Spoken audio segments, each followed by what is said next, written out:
Oh my God! जब नेता ऐसा हो जो पब्लिक को समझे कि पब्लिक मंच पे आने लायक है, तो आप समझ लो कि आने वाला अंजाम कैसा होगा। ये तो आगाज है, अंजाम अभी बाकी है। बस लोकसभा में अंजाम दिखना है कि हेमंत सोरेन ने जो है भिक्षुओं की बारात बनाई है। कहते हैं कि एक बार भिक्षुओं की बारात जा रही थी तो किसी ने कहा कि इसका नेता कौन है, तो एक समझदार व्यक्ति ने कहा कि किसी को भी छू कर देख लो। My God! आपको बताना चाहता हूं कि हेमंत सोरेन जो टीम बनाई है उसमें कहीं से भी हर व्यक्ति अपने आप में हेमंत सोरेन है। हेमंत बाबू भी नए थे, गुरुजी के पीछे पीछे चले थे। हेमंत बाबू को पूरा झारखंड पसंद करने लगा। उसी तरह से ये नए नहीं है, उस परिवार के हैं तो नए नहीं है, राजनीति पूरा जानते थे। लेकिन ऐसा परिस्थिति झारखंड में आया और झारखंड का मांग हुआ कि कल्पना सोरेन तुम आगे बढ़ो, हम अब तुम्हारे साथ हैं। अब बीजेपी आरोप लगा रही है कि अब तक कल्पना सोरेन पार्टी से दूर थी, अब वो भी आ गई परिवारवाद को बढ़ावा देने के लिए। हेमंत सोरेन थे, इसके साथ बसंत सोरेन थे, सीता सोरेन पॉलिटिक्स में है, दुर्गा सोरेन जब तक इस धरती पर थे तब तक वो भी पॉलिटिक्स में थे, शिबू सोरेन पॉलिटिक्स में थे, अभी भी राज्यसभा के सांसद हैं। तो एक तरह से पूरा परिवार अब सक्रिय राजनीति में आ गया। एक कल्पना सोरेन बची थी, वो भी आ गई। गिरिडीह के झंडा मैदान में इस वक्त कल्पना सोरेन को सुनने के लिए हजारों की भीड़ आई थी। लगभग कई हजार गाड़ियां जो है वो झंडा मैदान में दाखिल हुई और चुपचाप अपने नेता और जेएमएम की नेत्री कल्पना सोरेन को सुनने के लिए तमाम लोग आए थे। तमाम लोग हैं, कैडर के भी लोग हैं, उन लोगों से बातचीत करेंगे। आज कल्पना सोरेन आ गई। पूर्व मुख्यमंत्री हेमंत सोरेन की पत्नी ने आज सार्वजनिक तौर पर ऐलान कर दिया कि वे अब झारखंड मुक्ति मोर्चा के कार्यकर्ता हैं, नेता हैं, सब कुछ है। कैसे देखते हैं झामुमो के कार्यकर्ता, कैसे देखते हम लोग जिस प्रकार से इस राज्य के अंदर हम लोगों ने माननीय मुख्यमंत्री को मैंडेट दिया, हैं? वो जनता आज यहाँ पर मौजूद थी। ये वैसी जनता नहीं है जो जनता को पैसे देकर बुलाया जाता है। यहाँ पर समर्पित जनता यहाँ पर पहुंची हुई थी और कल्पना जी ने जो आज भावुक होकर हम लोग के बीच में अपनी बातें रखी है, उनसे हम लोग आहत हैं। और माननीय नरेंद्र मोदी को मैं आपके न्यूज के माध्यम से बतलाना चाहता हूँ कि उनकी जो तानाशाही है वो झारखंड की धरती में नहीं चलेगी। कितना असर होगा आगामी लोकसभा चुनाव में, जब चुनाव के ठीक पहले कल्पना सोरेन ने एक्टिव पॉलिटिक्स में दाखिला ले लिया, उनका डेब्यू हो चुका है, कितना असर होगा लोकसभा चुनाव में? मैं समझता हूं कि केंद्र सरकार झारखंडी जनता की जो है भावनाओं के साथ खेल रही है और अपनी ताकत का जो है गलत इस्तेमाल कर रही है। तो झारखंडी जनता अब बेवकूफ नहीं है, वो इन बातों को बहुत भली भांति समझती है, समझ रही है। और उसी का नतीजा है कि आज इस मैदान में हजारों की संख्या में लोग जुटे हैं और पूरे दिल से जुटे हैं।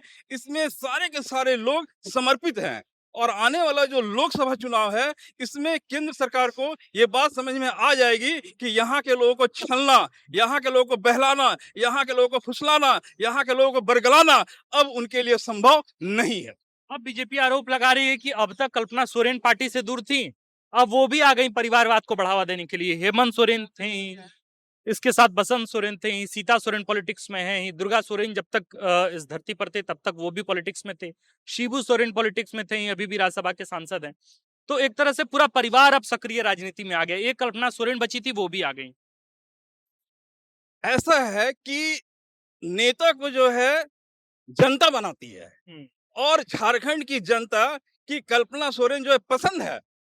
झारखंड की जनता की मांग है कल्पना सोरेन और कल्पना सोरेन के आने से ये कहीं से भी जो है परिवारवाद नहीं है। वो एक बहुत जो है पढ़ी लिखी महिला है, बहुत सुलझी हुई महिला है और उसके आने से झारखंड की ताकत, जेएमएम की ताकत और बढ़ने वाली है। कल तो हेमंत जी थे, अब तो हेमंत जी के साथ उनकी पत्नी है और उनकी पत्नी है, ये अलग बात है। ये झारखंड की जनता की चाहत है, झारखंड की जनता की पसंद है और निश्चित रूप से इसका परिणाम लोकसभा में दिखेगा। कुल मिलाकर कहा जाए परिवारवाद की बात तो भारतीय जनता पार्टी निसंतान की पार्टी है, तो वो परिवारवाद कहाँ से कर सकती है?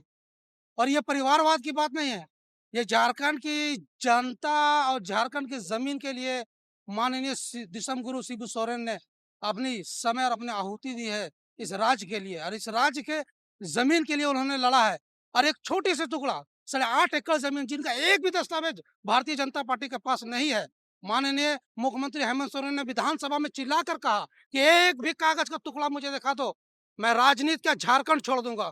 अगर भाजपा के अंदर दम है तो वो उन पर जो आरोप लगाया है उनका एक भी दस्तावेज दिखाकर दिखाए। ठीक है, एक बात बताइए, ये अभी राजनीतिक तौर पर बिल्कुल नई नहीं है कल्पना सोरेन, और चूंकि चुनाव तो अब 1-1.5 महीने बाद है, तो राजनीतिक तौर पर तो बहुत परिपक्व नहीं है, ऐसा लोग कहते हैं, क्योंकि राजनीति में कहीं उनका वास्ता नहीं रहा। हालांकि उनके परिवार के सभी सदस्य राजनीति में एक्टिव पॉलिटिक्स में रहे हैं, तो उनके राजनीतिक अनुभव न होने के भी तो नकारात्मक प्रभाव पार्टी पर पड़ सकते हैं।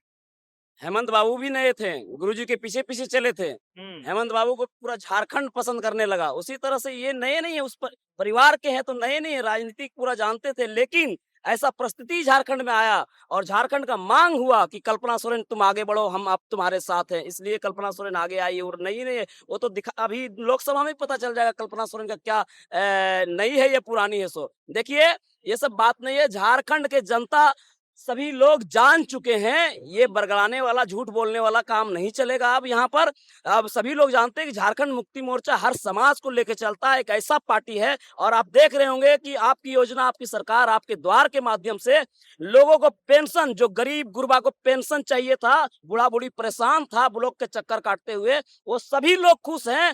अभी आज चाय के दुकान में जाएंगे तो बूढ़ा बुजुर्ग लोग बोलता है हेमंत बाबू जिंदाबाद। इसलिए आप इतना तो जरूर जान जाइए कि झारखंड की जनता, हर समाज के लोग जान चुके हैं कि भाजपा जो है ये झूठ बोलने वाली पार्टी है। इसलिए अभी आपको एक लोकसभा आखिरी सवाल हम जी करते जी हैं। कैसा लगा आज पहली दफा कल्पना सोरेन का भाषण आप लोग सब लोग सुने? इसको- कैसा लगा? कैसा इसको भाषण? 4 चांद बोल सकते हैं, सोने पे सुहागा बोल सकते हैं। अगर पहला मंच पर इस तरह का भाषण देंगे तो निश्चित तौर पर ये 10 मंच अगर साझा कर लिए तो मैं आपको बताना चाहता हूँ कि अच्छे अच्छे बीजेपी के भाषण करने वाले इनके सामने झुक जाएंगे। कैसा लगा आपको भाषण? कल्पना सोरेन ने अपने भाषण में एक जगह बहुत सुंदर तरीके से जो बातों को रखा, जन भावनाओं को रखा। उन्होंने कहा कि हजारों की भीड़ में मुझे मौका मिला है, मैं अपनी बातें रख रही हूँ, लेकिन आप हजारों लोगों के मन में भी बहुत सारी बातें चल रही होंगी। अलग बात है कि आपको मौका नहीं मिल रहा, आप लोगों को भी मौका मिलना चाहिए। ये होता है जन भावनाओं को समझना, कि अलग बात है कि मैं स्टेज पर हूँ और आप स्टेज पर नहीं हो। ये एक जस्ट जो है व्यवस्था है, अदरवाइज व्यवस्था को हटा दिया जाए तो आप भी मंच के लायक हो। ओह माय गॉड, जब नेता ऐसा हो जो पब्लिक को समझे कि पब्लिक मंच पे आने लायक है, तो आप समझ लो कि आने वाला अंजाम कैसा होगा। ये तो आगाज है, अंजाम अभी बाकी है, बस लोकसभा में अंजाम दिखना है। कह रहे हैं लोकसभा में अंजाम दिखना है। बेशक लोकसभा में पहले कैसा बताइए, कैसा लगा भाषण? भाषण माननीय भावुक हो गई, बहुत भावुक भावुक हो हो गए। उनकी बातों को देखकर हम लोग भी भावुक हो गए। और निश्चित रूप से माननीय कल्पना सोरेन जी के पीछे हम सारे कार्यकर्ता और पूरे झारखंड, समस्त झारखंड की जनता है। और उनके भाषण, कहा जाता है कि वो एक क्रांतिकारी की बहू है और एक क्रांतिकारी का वो एक पत्नी है। मछली को तैरना नहीं सिखाया जा सकता है। उनके भाषण आज जिस प्रकार से उन्होंने मंच पर दिया है, तो निश्चित रूप से भाजपा और विरोधी दलों के सीने को चाक चाक कर दिया है और आम जनमानस के दिलों में वो समा चुकी है। लोग कह रहे थे हेमंत सोरेन के जाने के बाद कि बिना दुल्हा का बाराती हो गया जेएमएम। अब लग रहा है कि ऐसा मामला अब नहीं है। अरे ऐसा सोचना ही गलत है। ये कहते हैं ना कि हेमंत सोरेन ने जो है भिक्षुओं की बारात बनाई है। कहते हैं कि एक बार भिक्षुओं की बारात जा रही थी तो किसी ने कहा कि इसका नेता कौन है, तो एक समझदार व्यक्ति ने कहा कि किसी को भी छू कर देख लो। माय गॉड, आपको बताना चाहता हूं कि हेमंत सोरेन जो टीम बनाई है उसमें कहीं से भी हर व्यक्ति अपने आप में हेमंत सोरेन है, हेमंत सोरेन है, हेमंत सोरेन है। तो देखिए, कुल मिला के ये मामला रहा कि उनका भाषण कितना अपीलिंग था। उनके पॉलिटिकल, एक मिनट चाचा खत्म कर लें। उनका पॉलिटिकल डेब्यू का आज पहला दिन था। जाहिर है कि अपने पॉलिटिकल डेब्यू में उनका जो पूरा भाषण था वो कई तर्कों पर आधारित था, भावनाओं से भरा हुआ उनका पूरा भाषण था। और जिस तरीके से वे लगातार बात कह रही थी, जिस परिपक्वता से वो बात कह रही थी, जिनके बारे में लगातार ये कहा जाता है कि हेमंत सोरेन हमेशा जब डाइनिंग टेबल पर होती थी तो राजनीति की कोई बातचीत नहीं होती थी, लेकिन यह बात बिल्कुल झूठी निकली। आज जिस तरीके से वो भाषण दे रही थी, इससे यह बात समझ में आ गया कि वे राजनीति से भले ही दूर रही हों, लेकिन राजनीतिक जानकारियों से भी दूर नहीं रही। शायद यही वजह है कि जब वे मंच पर आई तो स्थानीय नीति को लेकर उन्होंने बात की, साथ साथ नियोजन नीति को लेकर उन्होंने बात की, नौकरियों को लेकर बात की और हेमंत सोरेन को लेकर बात की। तो तमाम लोग हैं, जितने भी लोग थे, उन लोगों का आपने बात सुना। कैसा फीडबैक रहा उनका आपने जाना। आप देख रहे थे द फोर्थ पिलर। मैं हूं आपके साथ आकाश और कैमरे के पीछे अभिषेक। शुक्रिया। अगर आप चाहते हैं कि हमारे वीडियोस का नोटिफिकेशन आपको बिना देरी के मिलता रहे तो आप इस चैनल को फॉलो और सब्सक्राइब जरूर कर लें। बाकी आप हमारे काम को लेकर कोई सुझाव हमें देना चाहते हो तो कमेंट बॉक्स में आप सादर आमंत्रित हैं। इसके अलावा हमारे वीडियोस आपको अलग अलग ठिकानों जैसे फेसबुक, इंस्टाग्राम, ट्विटर पर भी देखने को मिलेंगे, जिसके लिंक डिस्क्रिप्शन में डाल दिए गए हैं। शुक्रिया।